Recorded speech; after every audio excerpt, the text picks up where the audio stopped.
हम लोग एक बार जोर से बोले, ज्यूत भगवान की जय हो, ज्यूत भगवान की जय हो। आज का दिन पशु पंछी जीव जंतु यहाँ तक कि पिपरा तक ज्यूत भगवान का व्रत करते हैं। सब लोग अपने अपने संतान के लिए व्रत करते हैं। ये ऐसा व्रत महापुण्य व्रत है कि इस व्रत को सारा दुनिया करते हैं। हम लोग जे व्रत करते हैं तो जीव के व्रत करते हैं। जो आदमी मरता है तो उनकी प्राण तो निकल जाता है, तो वो प्राण को हम लोग प्राण भी बोलते हैं, जीव भी बोलते हैं। उस जीव को जीवत व्रत बोलते हैं। जीव व्रत की जीव जब मनुष्य मरता है तो उनकी तो जीव निकल जाता है, लेकिन लाश रह जाता है। उस लाश को चीलू और सियार नोच नोच के खाते हैं। उस लिए जीवत व्रत का दिन हम लोग झिंगुनी के पाता पर उस चीलू सियारिन के देते हैं, एक झिंगुनी के पाता पर हम लोग अपना मरवाला को देते हैं। उसी मरवाला ने हम लोग का परिवार को रक्षा करते हैं। उसे बोलते हैं ज्यूत भगवान। जब हमारी माँ जब ज्यूत भगवान को कथा कहती थी तब भाई बहन को हम लोग का समझाती थी कि बच्चों देखो, माँ हमारी पूछती कि बच्चा लोग हम लोग किसका व्रत करते हैं, तो हम लोग बोलते कि माँ भगवान को। माँ कहती कि नहीं बच्चों नहीं, ये तो जो तुम्हारा दादा दादी मरे हुए हैं उनके व्रत हम लोग करते हैं। उसी को मरवाला कहते हैं, या मरवाला को हम लोग भोजन देते हैं। और उनकी देखो बच्चों, हम लोग का अंदर से जो ये आवाज़ निकलता है वो एक जीव है। जब वो जीव निकल जाता है तो लाश वहीं पर पड़े रह जाता है। उसके हम लोग ज्यूति व्रत कहते हैं। जाने की जीव व्रत हम लोग करते हैं, उसी को आत्मा बोलते हैं, उसी को जीव बोलते हैं। उसी मरवाला ने तुम लोग का ज्यूत भगवान का रूप में रक्षा करते हैं। बच्चों आज मैं तुम लोग का एक गाथा सुनाने जा रही हूँ। बच्चों एक गाथा को आप लोग ध्यान लगाकर सुनो। एक गांव में एक छोटा सा परिवार रहा करता था। उनकी 2 संतान थे, एक लड़का एक लड़की, और पति और पत्नी। वो छोटा परिवार अपना संसार में बहुत हंसी खुशी से रहते थे।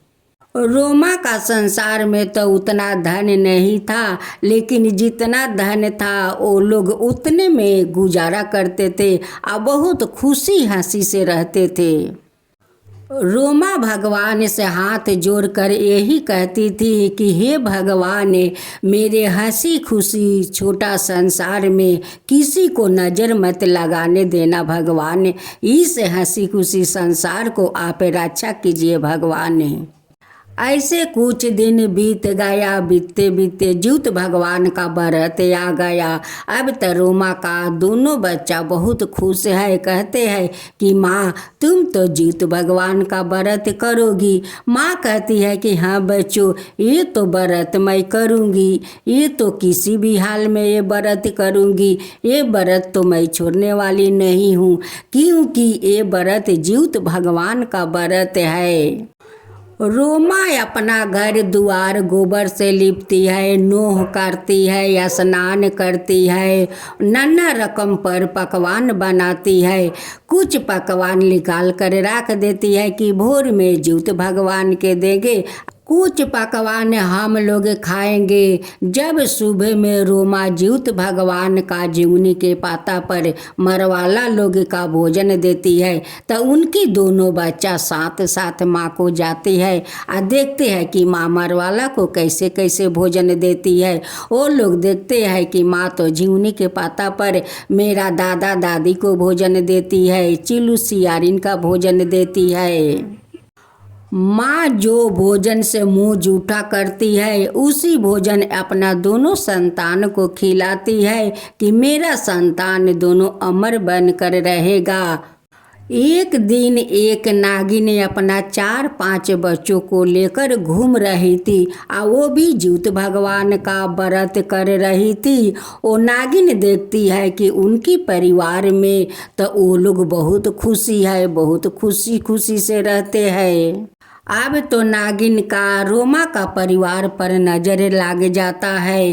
नागिन जाकर उनकी बेटा को डांस लेती है। जब रोमा को सास ससुर देखते हैं कि ये नागिन तो जाकर मेरे पोते को डांस कर चली आई है, अब तो उनकी दादा दादी एक ज्यूत भगवान बनकर आते हैं और उनकी सारा बच्चा को मूर्छित कर देते हैं। वही पर नागिन बैठी है। नागिन कहती है कि आप लोग मेरे बच्चों को क्यों मारे? उस ज्यूत कहता है कि तुम मेरे पोते को क्यों डांसी? तुम्हारा क्या बिगाड़ा था? मेरे पोते को तो छोटा संसार है, अपना संसार में खुशी खुशी से रहते हैं तुम जाकर क्यों डांसी?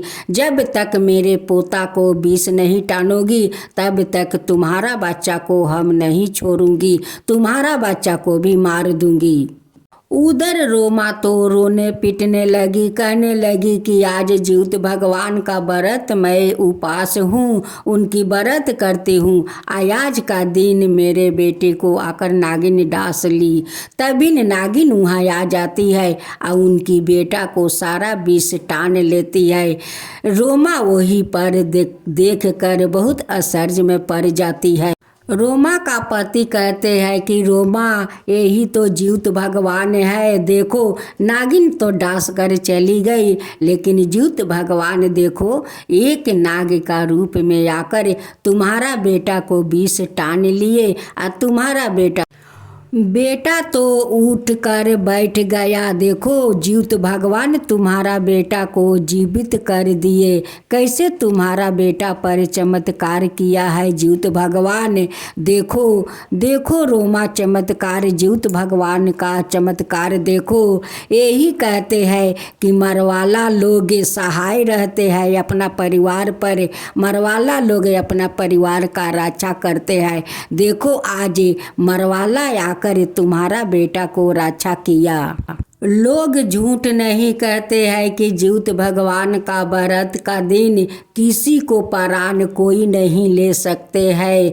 अगर कोई ले लिया तो ज्यूत भगवान आकर उनकी रक्षा करते हैं।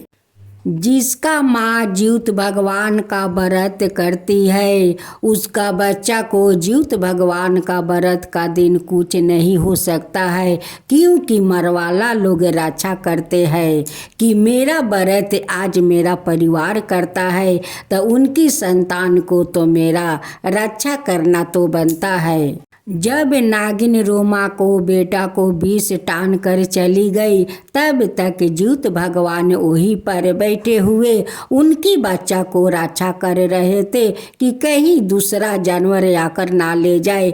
जब नागिन वहाँ पहुँचती है तो ज्यूत भगवान उनकी सारे बच्चों को जीवित कर देते हैं।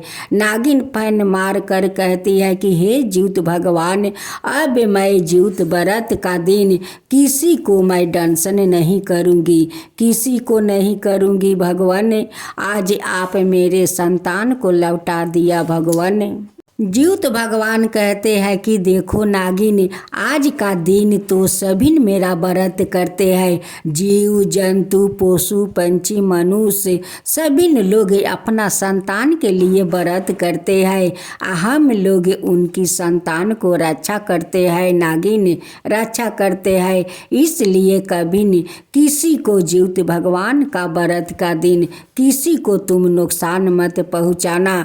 नागिन कहती है कि नहीं ज्यूत भगवान, अब कभी नहीं करूँगी, मुझसे तो बहुत बड़ा भूल हो गया कि जाकर मैं रोमा को बेटा को डांस लिया, लेकिन आज से कभी मैं व्रत का दिन नहीं किसी को दंशन करूँगा। इसी कहानी को मेरी माँ हम लोग का सुनाया करती, मेरी बड़ी माँ सुनाया करती। आज इसी कहानी को पहला बार मैं आप लोग का सुनाने जा रही हूँ। तो आप लोग आइए, हम लोग एक साथ मिलकर जीवित भगवान को जयकारा लगाते हैं। जीवित भगवान की जय हो, जीवित भगवान की जय हो।